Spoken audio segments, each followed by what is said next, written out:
আমি যখন করলা রান্না করি, করলার তরকারির ভিডিওটা এডিট করে ফেসবুকে ছাড়ি, তখন অনেক আপুরাই কমেন্টে বলে, আপু করলা তো তিতা লাগে। আসলে করলা একটা তিতা খাবার, করলা তিতাই লাগে। কিন্তু করলাতে যদি আমরা অল্প পরিমাণ মানে 2-3টা করলা দিতে হবে, বেশি করে আলু দিতে হবে, আর এর সঙ্গে পেঁয়াজের পরিমাণটা অনেক বেশি দিতে হবে। এক কথায় অনেক বেশি পরিমাণে পেঁয়াজ দিলে করলাটা তিতা লাগবে না। এই যে দেখেন, আমি আজকে করলা রান্না করেছি।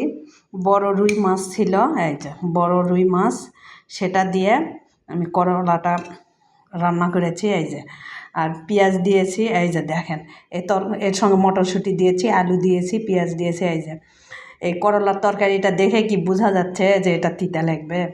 আসলে একটুকু তিতা লাগতেছে না, মানে অসাধারণ স্বাদ হয়েছে। এক কথায় খুব স্বাদ হয়েছে। এই যে করলাতে যদি আপনারা মটরশুঁটি, আলু আর পেঁয়াজের পরিমাণটা একটু বেশি করে দিয়ে যে কোনো মাছ দিয়ে, আর বড়ো মাছ দিয়ে এভাবে রান্না করলে তো মাছটা খেতে অনেক স্বাদ লাগে, অসাধারণ স্বাদ লাগে। আর করলা তো মানে কি আর বলবো, গরম ভাত আর করলার এইভাবে তরকারি হচ্ছেন, এই বড় মাছ দিয়ে করলার এই তরকারিটা আর গরম গরম ভাত অনায়াসে খাওয়া যাবে 2 প্লেট ভাত। এই যে রান্নাটা কিন্তু অসাধারণ হয়েছে, খুব স্বাদ। আমি নিজে রান্না করেছি, নিজে খেয়েছি, এই জন্য বলতেছি না। আসলেই কিন্তু এভাবে রান্না করে করলার তরকারি এভাবে যদি রান্না করা যায়, খেতে তিতায় একদম লাগে না, খুব ভালো লাগে। আবার যেসব আপুরা মনে করে করলা খেতে পারে না তিতার জন্য, করলা কিন্তু খাওয়া আমাদের মানে প্রত্যেকটা মানুষের শরীরের জন্য করলা একটা উপকারী খাবার। এক কথায় শাকসবজির মধ্যে করলাটা অনেক উপকার, মানুষের শরীরের জন্য দরকারি একটা খাবার।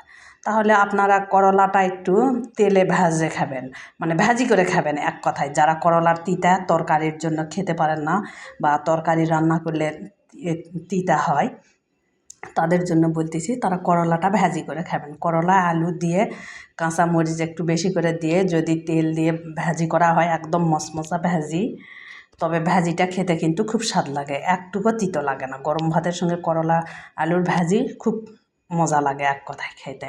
আর এই যে আমি যেভাবে এই তরকারিটা রান্না করেছি, যে পেঁয়াজের পরিমাণটা আমি বেশি দিয়েছি, যে দেখেই বুঝতে পারতেছেন কতটা সুন্দর হয়েছে। এই যে দেখেন, দেখেই মনে হচ্ছে না যে অনেক সুন্দর হয়েছে? একদমই তিতো হয়নি, এক কথায় একটুকু তিতো হয়নি। এই করলার তরকারিটা আমার বাচ্চারাও খায়, মানে তিতো হয় না। পেঁয়াজের পরিমাণটা আমি একটু বেশি দিই, এই কারণে করলাটা তিতো হয় না। এই জন্য আমার পরিবারের সবাই খেতে পছন্দ করে এই করলার তরকারি। আর এই যে এরকম করে বড় মাছ দিয়ে রান্না করলে অসাধারণ স্বাদ লাগে। ছোট মাছ দিয়েও তো স্বাদ লাগে করলা, কিন্তু বড় মাছের স্বাদটা একটু আলাদা। এক কথায় এভাবে যদি রুই, কাতল, যে কোনো বড় মাছ এভাবে দিয়ে যদি করলা এভাবে রান্নাটা করা যায়, অসাধারণ স্বাদ লাগে। বড় মাছ দিয়ে করলা রান্না করলে একটা আলাদা স্বাদ লাগে।